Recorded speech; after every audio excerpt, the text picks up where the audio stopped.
Welcome back to the Politics and Media Show. Is foreign aid a waste of money, or does it really help the world's poorest citizens? Let's take a look at the facts behind the policy of overseas development that the UK government is following. Here's a report. This scene in India may be where you imagine foreign aid ends up. Some of it does, but the UK government is to launch an internal inquiry into international aid after the Telegraph discovered that almost £500 million of aid given last year was being put towards the six-figure salaries of consultants. Although David Cameron has committed to spending 0.7% of gross national income on foreign aid by 2013, in line with the UN aid target, new International Development Minister Justine Greening has hinted that she would like to reduce the amount by ordering a crackdown on unauthentic foreign aid spending. Britain currently gives more in international aid than any other G8 country. In a time of recession and record high unemployment, critics are questioning whether the UK government should continue to spend £7.8 billion on people outside of Britain. The Department of International Development's budget should not be increasing as most of the rest of the public sector is cut back. Sometimes external expertise can be useful, but systematically spending these vast sums on consultants looks like a very bad deal for the taxpayer. David Cameron was forced to defend his foreign aid budget on LBC Radio last month. Look, I think, yes, we are having a difficult time in Britain, no doubt about it, but I think it's right, even as we have a difficult time, that we keep our promises to the poorest in the world, people living on, $1 a day or less. Pressure on the Department of International Development has increased following the scandal over where aid is ending up, especially after The Guardian found £166 million was spent on the sterilisation of poor people in India. Yet Oxfam, who is today celebrating its 60th birthday, remains positive about foreign aid. Aid saves the lives of millions of men, women and children in the aftermath of disasters, and it transforms the lives of millions more by kickstarting economic growth, helping parents feed their families and providing vital health care. Every year, humanitarian aid helps millions of people survive the most extreme disasters and conflicts. Under current plans, government spending on international aid will reach £10.5 billion by 2015. Charlotte Hawkins, Islam Channel. Well, with me to discuss the problems highlighted in that report are Nisha Agrawal, CEO of Oxfam India, John O'Connell, Research Director of the Taxpayers Alliance, and we're joined on the phone by Ruth Tanner, who's Campaigns and Policy Director of War on Want. Welcome to the programme, everybody. So, John, what's your problem with giving people who are in far more desperate circumstances than practically anybody in this country some aid when they most need it? Well, I think as we've just seen in the video, not all of the money actually goes to the people who need it. We've seen six-figure salaries for consultants, and we've also seen money wasted in other areas too.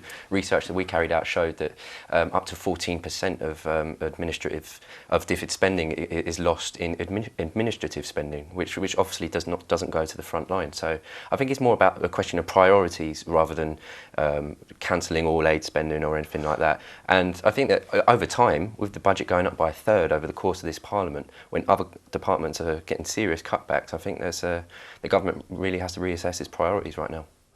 So Nisha, congratulations to Oxfam on its 60th birthday. Do you think that you're going to need to be in business for another 60 years? It is going to take time. In India today, despite 2 decades of very rapid growth, we have 456 million people living below a very basic poverty line of $1.25 a day. India is growing, but the benefits of that growth are not shared by all Indians. All of last week I was in Assam. We talked about humanitarian work. Oxfam came to India in 1951 for the Bihar famine. It built on the humanitarian work, built on long-term development and so on. But when there's a disaster like in Assam right now, which is just reeling, both from the floods and the conflict, the work that an organization like Oxfam is doing is extremely important. On the ground work to support people whose lives and everything has been wiped out. Okay. So, Ruth Tanner, let me just bring you into this conversation now. Do you think there's a problem if not in the idea of aid, in the practice, because the aid doesn't get to the people that those giving imagine it's going to? Do you know, actually, I think it's the other way around. I think the problem is more in the idea of aid. There's a problem we have here with the focus which has been on the notion of aid and 0.7% and the debate being around that. This government has particularly focused on, deliverables, measurables, focusing on, the tick boxing. And I think the problem we have there, the issue around the MDGs, the way these issues have been framed, is that we then move away from focusing on the real issues, which are the issues around global and economic social justice, the really tackling the root causes of poverty and inequality. And so, Warren One has, been critical of the aid agenda, but very much from a different position as the Taxpayers Alliance. We don't think it's about us and them.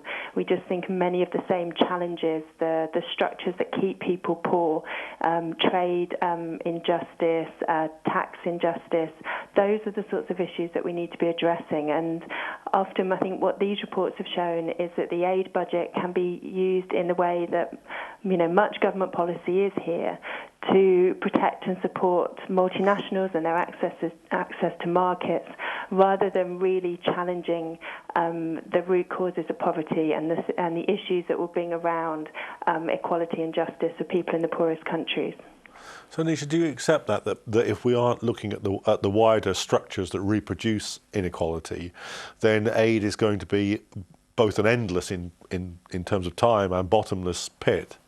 I think I agree with her that we all need to look at the root causes of poverty and inequality, but the two, it's not either aid or that.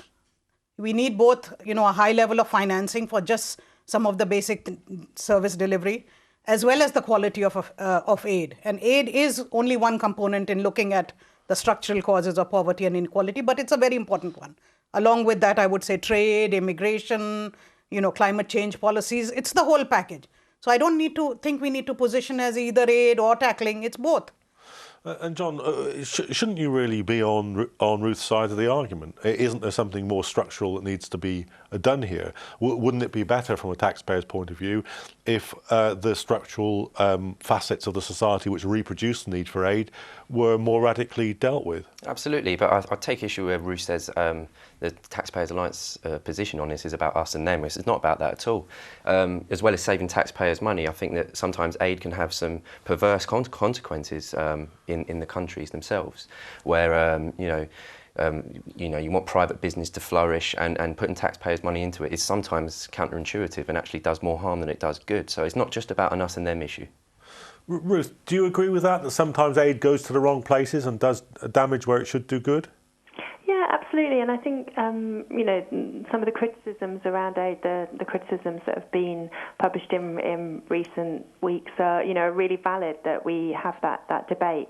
I think there is, though, that bigger question of how aid and the notion of aid perpetuates some of the myths about, the South needing our help and our support. And I absolutely agree that, in times of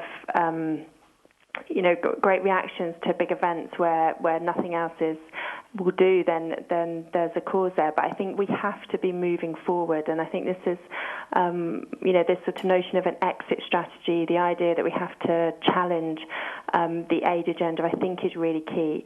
What I do find dangerous, though, is the idea of what will come in its place, and I feel that much of the criticism at the moment is erring towards the idea of just opening up countries to the private sector and to markets, and that's a dangerous route to go down, where we'll actually make that inequality and injustice worse. Is that a fear that you share, Nisha? Because you said, I think in your original answer to the question, that there's been a great deal of economic growth in India, but that growth isn't affecting the situation of the poorest.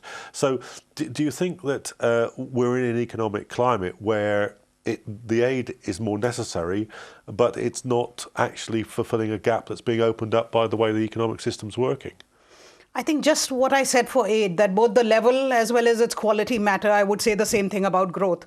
So India has had very rapid economic growth for the last 20 years, and one half of India has benefited tremendously. Urban people by and large, educated people by and large, those working in the sectors that were opened up, which were just the services sectors, banking, finance, IT, and so on. The other half of India, and India is really divided into two now, thanks to this growth where some benefited and some don't. 60% of our population is still living off of smallholder agriculture. Not much has been done for them since the Green Revolution. 30, 40 years ago, the world has actually forgotten about smallholder agriculture, not just India. So I would say, we need to, Amartya Sen says, for example, nowhere in the history of development has such high growth developed so little for so many. And that is unfortunately the reality in India today, that the poor are being left behind, the marginalized groups are being left behind. We work particularly with people from backward castes, Dalits, Muslims as a community who are also getting left behind in this kind of development, women, and then tribal people.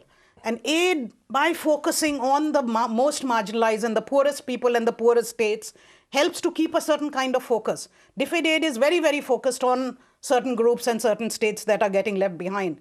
So we feel that is, if we could do that, just focus the mind on translating some of the benefits of growth to the part that is getting left behind, including with aid and with everything else, that would really lead to a different kind of development in India.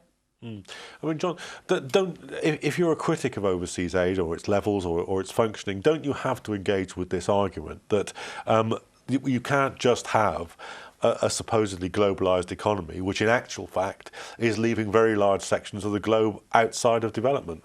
Well, absolutely, but there's a whole host of different things that you can do with international development money. So things like microfinance, so people can start their own businesses, and there's a sense of responsibility then, and they pay back the money when they eventually get their business going. There's a whole host of different options out there. What we're seeing at the moment, though, with international development spending, is far too much of it wasted on things like furnishing an office for £400,000 in India. And it's a question of priorities right now, and there's a whole host of different ways that we can help people instead of just throwing money in direct budgetary support.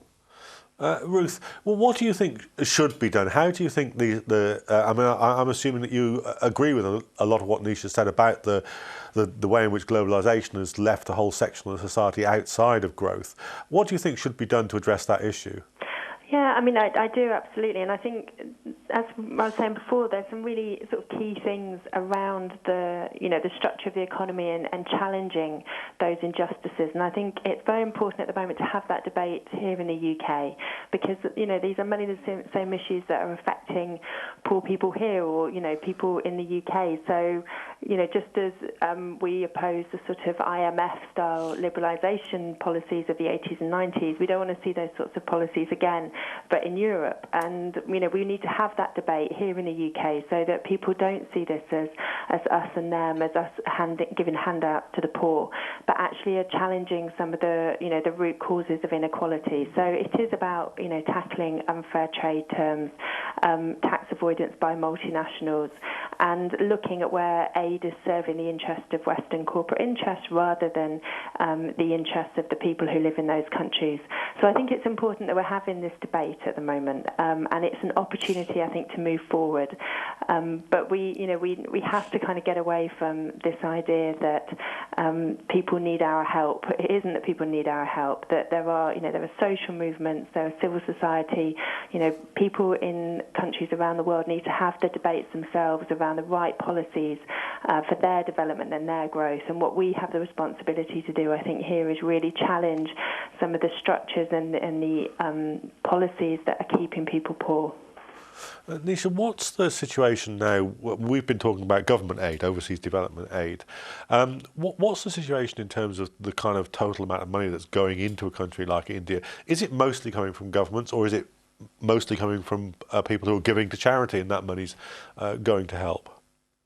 Overseas aid is now a very, very tiny proportion in India. So it's really, the bulk of what is happening is dependent on government finances. But again, because this is one of the most shocking statistics about India, that 93% of the people are in the informal sector, which means they're hard to tax. So our tax to GDP ratio is still only about 10% of GDP.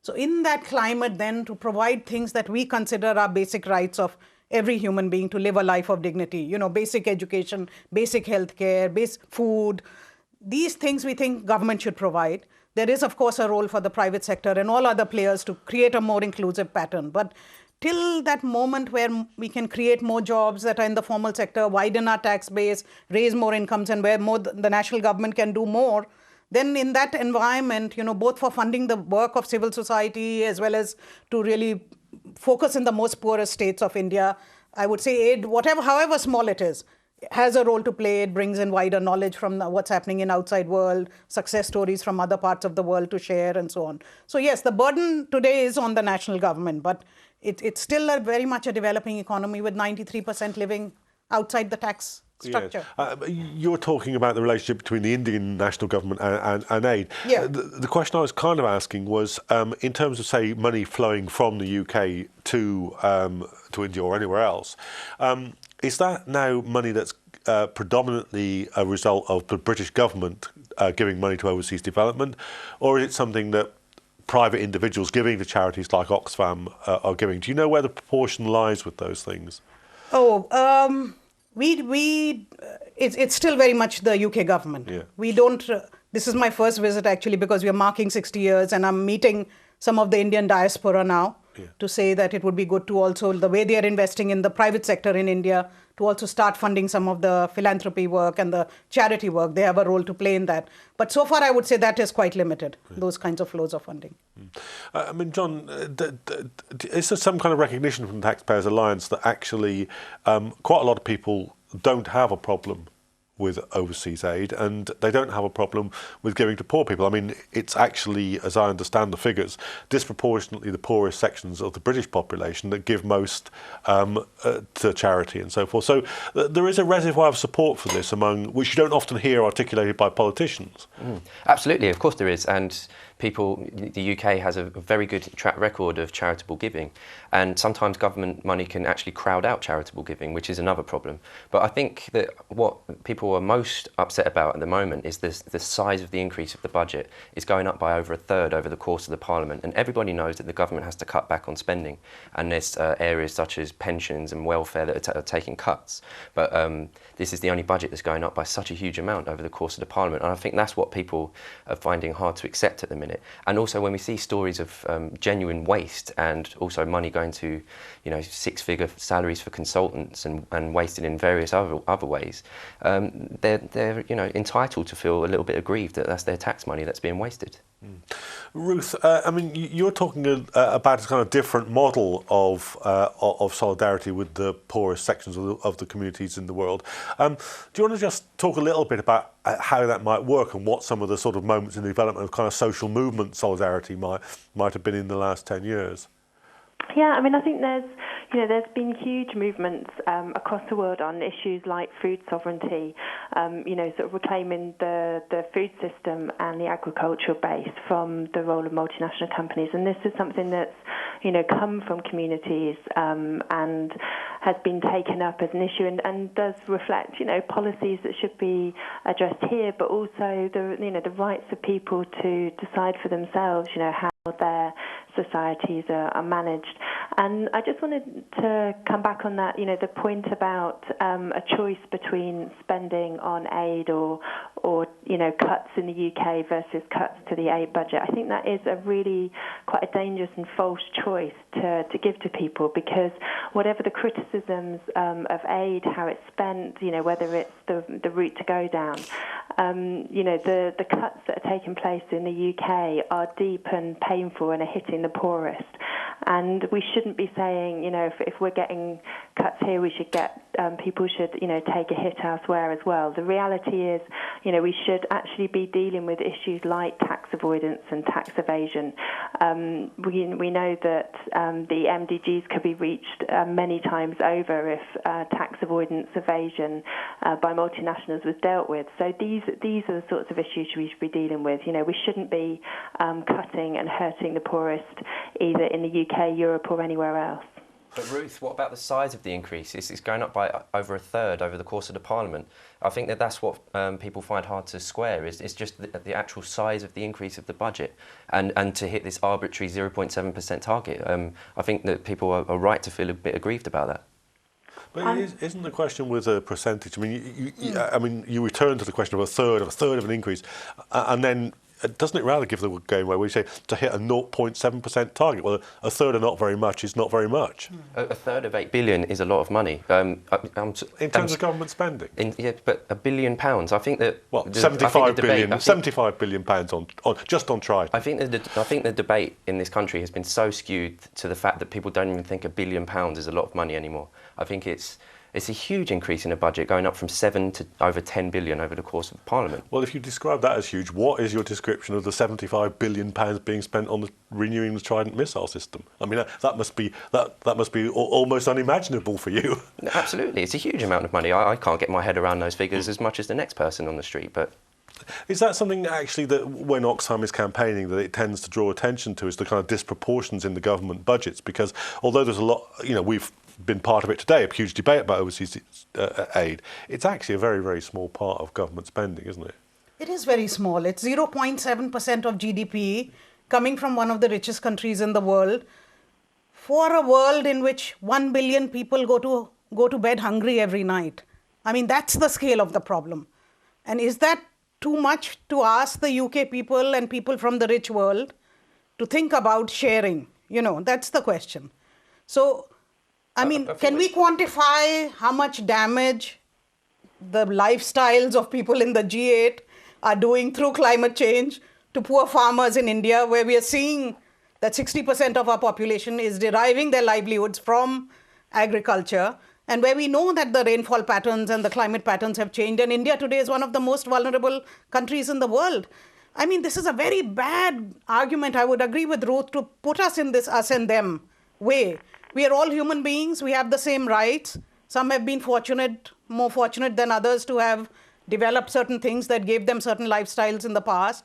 And now it's time to share and think about the billion that are going to bed hungry and how to stop that. The population is still growing. We're eating too much of our world's resources and from our future.